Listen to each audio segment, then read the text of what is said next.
So finally Eid প্রিপারেশনের blog তোমাদের কাছে নিয়ে আসলাম। এটা হচ্ছে ঈদ প্রিপারেশন ডে 1। তো প্রথম দিনে কি কি করেছি তাই শেয়ার করব। তো আম্মু হচ্ছে হাঁড়ি ভাঙ্গা মিষ্টি করেছিল, এটার রেসিপি অলরেডি তোমাদের সাথে শেয়ার করা হয়েছে, এটা আমি কমেন্ট বক্সে দিয়ে দিব। যারা আমাকে চিনো জানো যে ঈদের সময় আমাদের অনেক প্রিপারেশন থাকে, ঘুম একদম 12টা বেজে যায়। তো আমি চিন্তা করলাম যে এবারও তোমাদের সাথে শেয়ার করি। লাস্ট ইয়ার হচ্ছে বাংলাদেশে ছিলাম তো কিছুই করিনি। যাই হোক, আম্মু হচ্ছে ইরানি ভোগ মিষ্টি করেছিল, তারপর হচ্ছে ছানার জিলাপি করেছিল। মানে আম্মু হচ্ছে আম্মুর রেসিপিসগুলো আগে ট্রাই করে নিচ্ছে। আমি বলছিলাম যে আমার পরে হচ্ছে কিচেন একদম আমার দরকার, মানে পুরো খালি লাগবে, সেই জন্য আম্মুর কাছে আম্মু করে নিচ্ছে। আর এইসব মিষ্টিতে আমি নাই, এগুলো আম্মুই ভালো পারে, তো আম্মু মাওয়া তৈরি করে নিচ্ছিল। তারপর হচ্ছে একটু রেস্ট নিয়ে আমি আগেই তো রেডি হয়েছিলাম, মাথা একদম ঘুরে গেছে। যাই হোক, তারপর হচ্ছে আমি কেক বানাবো। অনেক দিন পর আমি ভ্যানিলা ময়েস্ট কেক বানাচ্ছি, মানে ট্রাস্ট মি, মনে হয় 6 মাস পর আমি কেক বানাচ্ছিলাম। তো আমি কেক হচ্ছে ভ্যানিলা ময়েস্ট কেক করব, চকলেট কাপ কেকস করব, ভ্যানিলা কাপ কেকস। তো এটার জন্য আমি ব্যাটার রেডি করে ওভেনে দিয়ে দিয়েছি। কেকটা রেডি থাকলে ডেকোরেশন করতে কোনো প্যারা লাগে না। তো তারপর হচ্ছে ইফতারের একদম লাস্ট মোমেন্টে আম্মু হচ্ছিল দই বানাচ্ছিল এখানে, একদম স্পেশাল ভাবে শর্ট দিয়ে, বগুড়ার দই টাইপ। এবার বাংলাদেশে যে খেয়েছিলাম তো ওই রকম ভাবে করতেছিল, অনেক শর্ট দিয়েছে উপরে, লাইক অনেক, মানে অনেক।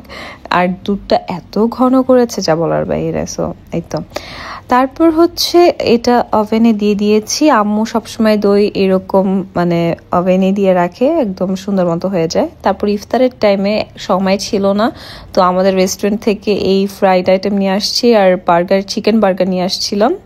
আর এখানে ট্রাই করতেছিলাম, মিষ্টিটা এত ইয়ামি হয়েছে, এত সফট হয়েছে, তোমরা মাস্ট ট্রাই করবা, কিন্তু আমি রেসিপি কিন্তু দিয়ে দিব। তো ইফতারি করে একটু মানে রেস্ট নিয়ে তারপর হচ্ছে বের হয়ে গিয়েছি। বাহিরে অনেক বৃষ্টি ছিল, আর এই বৃষ্টিটা মনে হয় ঈদ পর্যন্ত থাকবে। যাই হোক, বাঙালি দোকানে যাওয়া হয়েছে, আম্মু টুকিটাকি বাজার সদাই করেছে। তারপর ওখান থেকে সুপার মার্কেটে যাওয়া হয়েছে, আমার কিছু টুকিটাকি জিনিস দরকার ছিল। লাইক আমি যে কেক বানাবো আমার পাইপিং ব্যাগ দরকার ছিল। হ্যাঁ, আমার বাসায় পাইপিং ব্যাগ নাই, কারণ হচ্ছে আমি কেক বানাই না। তারপর এখানে হচ্ছে আমি মগু নিয়ে নিয়েছিলাম, আমি হচ্ছে ডাবের পুডিং বানাবো। তো টুকিটাকি যা দরকার সেগুলো নিচ্ছিলাম, বাট এর একদিন আগেই হচ্ছে আবার বাজার করা হয়েছে। মানে যখন কিছু বানাতে যাবো তখনই দেখবে এটা নেই ওইটা নাই। তারপর আরেকটা মার্কেটে গিয়েছি, এখানে দেখলাম নাকি দুবাই ভাইরাল চকলেট আসছিল, বাট আমি যে পাইনি। মানে আমি এত কষ্ট, আমি যেখানে যে কোথাও পাই না এই ভাইরাল দুবাই চকলেট। বাট এর মাঝে আমার ভাই অরিজিনালটা কিনে আনছিল, ওর সাথে ঝগড়া করে আমি খাইনি। তো এখনো আজও পর্যন্ত আমি ভাইরাল দুবাই চকলেট খাইনি। মানে আমি বাসায় যেটা রেডি করছি সেটাই খাইছি, কিনাটা খাইতে পারিনি। যাই হোক, আমার ইগোটা বেশি কাজ করছিল তখন। তারপর হচ্ছে পিৎজা নিয়ে আসছিলাম আমার ভাইয়ের জন্য, তো আমরা পিৎজা খেয়েছি। এখানে আমি ট্রাই করতেছিলাম ছানার জিলাপি, অনেক মজা হয়েছে। তারপর হচ্ছে আমি আমার রুমটা গুছিয়ে নিচ্ছিলাম, অলরেডি অর্ধেক লাইক ঘর গুছানো হয়ে গিয়েছে। ঘরটা যখন গুছানো থাকে, কিচেনে কাজ করলেও একটা মানে টেনশন কম থাকে। সো আমি সবকিছু রেডি করে নিচ্ছিলাম। তারপর হচ্ছে একটু রেস্ট নিয়ে আবার কিচেনে চলে আসছি, আমি আমার রেসিপিস করে নিচ্ছিলাম। তো এখানে আমি ক্যারামেল চিজ কেক করেছিলাম, লটস আর ক্যারামেল দিয়ে। এটার রেসিপি অলরেডি আমি আপলোড করেছি আমার ফেসবুকে, আমি লিঙ্ক দিয়ে দিব কমেন্ট বক্সে। স্ট্রবেরি সস বানাচ্ছিলাম। তারপর এখানে আমি ম্যাঙ্গো মুস কেক বানাবো, তো এখানে সেটা প্রস্তুতি চলতেছিল। তো এটা খুবই ইজি, ম্যাঙ্গো পিউরি, জেলাটিন, তারপর হচ্ছে হুইপিং ক্রিম, এই আর কিছুই না।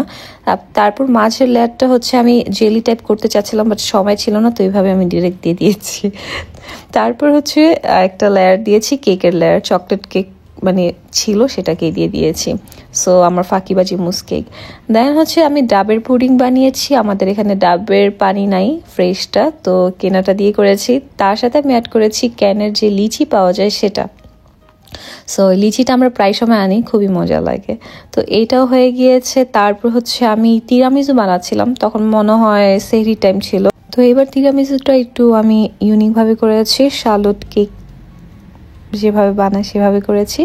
এর মাঝে হচ্ছে আমি সেহরি করে নিয়েছি, একটা বানানা খেয়ে নিয়েছি, দ্যাটস ইট।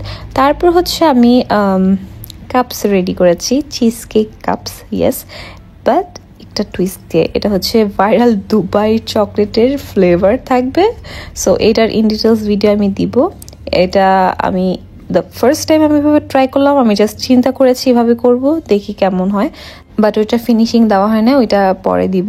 তারপর হচ্ছে এখানে আমি ম্যাঙ্গো মুস কাপস করেছি, দেন এগুলো সব ক্লিন করেছি। আমার ঘুম আসতে আসতে হচ্ছে সকাল 6:30 বাজছে, সকাল 10টা বাজে উঠে গিয়েছে। এখন ভিডিও এডিট করে তোমাদের সাথে আপলোড করলাম। সো কেমন লাগলো অবশ্যই জানাবা। Bye bye.